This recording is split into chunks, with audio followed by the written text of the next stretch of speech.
pourquoi le chiffre 666 est associé au mal. Comme nous en avons l'habitude dans cette émission, retour aux sources pour bien comprendre de quoi il s'agit. D'abord, la bête.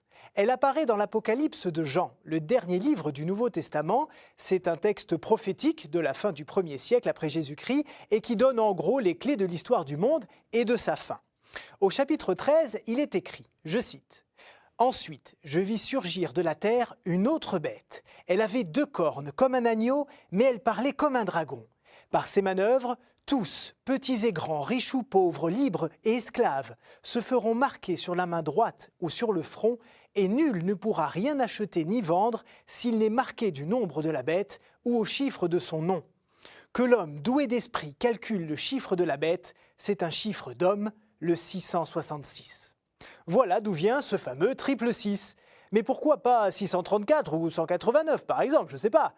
Eh bien, il y a plusieurs explications. La première fait référence à une sorte de code.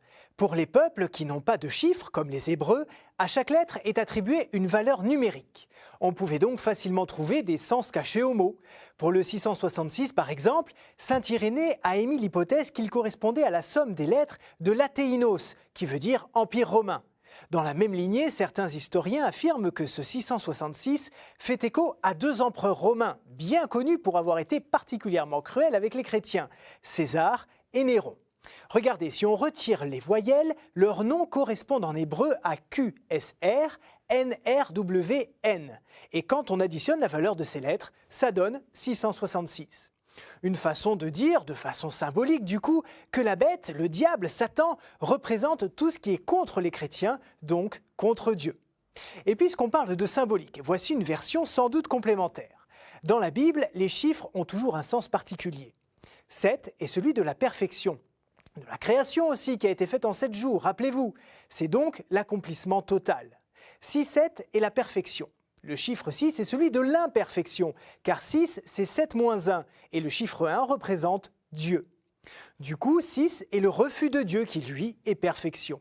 Et répété 3 fois, c'est une sorte de superlatif, 666, et donc ce qui est absolument inachevé, donc qui représente le mal. Du coup, depuis le Moyen-Âge, une longue tradition fantaisiste consiste à calculer que le nom de ses adversaires fait 666. On a même trouvé ça pour Napoléon ou Hitler, par exemple. Mais en fait, l'essentiel pour les chrétiens n'est pas de savoir qui désigne ce chiffre.